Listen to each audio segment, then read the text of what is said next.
Assalamualaikum warahmatullahi wabarakatuh. Halo teman-teman.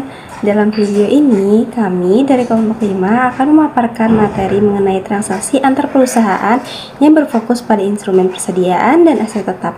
Saya Maureen Ganesti dengan NPM 2413031013 sebagai pemateri pertama. Izin memperkenalkan diri, nama saya Rita Putri Herdian dengan NPM 2413031035. Izin memperkenalkan diri, perkenalkan nama saya Arnesta Azara dengan NPM 2313031066 sebagai pemateri ketiga.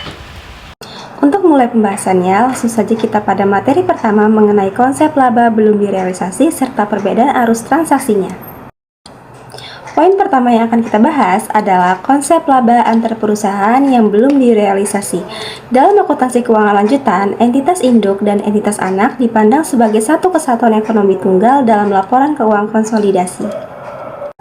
Oleh karena itu, pendapatan dan laba yang muncul dari transaksi penjualan timbal balik antar perusahaan afiliasi tidak boleh diakui secara ekonomi grup jika barang dagangan atau aset tersebut belum benar-benar terjual kepada pihak luar atau pihak eksternal. Laba yang masih mengendap di dalam sirkulasi internal ini harus ditangguhkan dan dieliminasi pada kertas kerja saat penyusunan laporan keuangan konsolidasi. Poin kedua adalah perbedaan transaksi persediaan upstream dan downstream. Arah arus sirkulasi penjualan persediaan antar perusahaan ini dibagi menjadi dua jenis.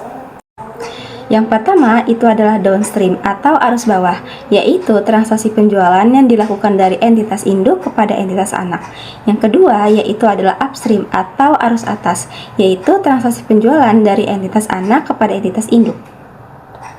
Perbedaan ini berdampak langsung pada perlakuan akuntansinya. Pada transaksi upstream, karena pihak penjualnya adalah entitas anak, maka eliminasi atas laba yang belum direalisasi tersebut akan mempengaruhi perhitungan bagian laba kepentingan atau pengendali atau yang disingkat sebagai KNP secara proporsional. Sebaliknya, pada transaksi downstream, seluruh pengaruh eliminasi laba dibebankan penuh pada porsi entitas induk dan tidak mempengaruhi KNP. Baik, kita masuk pada poin ketiga, yaitu perhitungan laba bruto persediaan yang harus dieliminasi. Rumus dasar untuk menghitungnya adalah nilai persediaan akhir dari transaksi internal dikalikan dengan persentase margin laba bruto. Mari kita bedah studi kasus yang pertama. PT Induk menguasai 90% saham PT Anak. Selama tahun berjalan, PT Induk melakukan penjualan barang dagangan kepada PT Anak senilai 300 juta dengan margin laba bruto sebesar 20%. Pada akhir periode, diketahui bahwa 25% dari barang dagangan tersebut masih tersisa di gudang PT Anak. Langkah perhitungannya adalah: yang pertama, menghitung nilai persediaan akhir internal. Yang kedua, menghitung laba belum direalisasi dalam persediaan.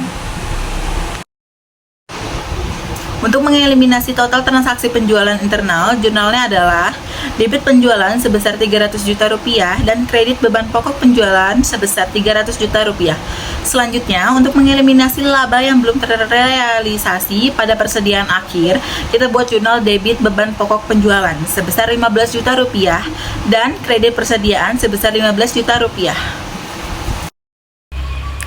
Baik, rekan-rekan sekalian, kita masuk ke poin keempat, yaitu dampak laba antar perusahaan pada aset tetap yang tidak disusutkan. Contoh utama dari aset ini adalah tanah.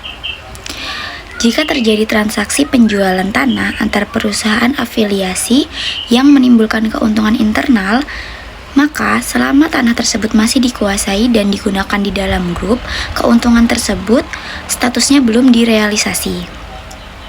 Dampaknya, nilai tanah pada kertas kerja konsolidasi harus dikurangi atau dieliminasi sebesar nilai keuntungan internal tersebut secara konstan setiap tahunnya, agar aset tidak dilaporkan terlalu tinggi atau overstate.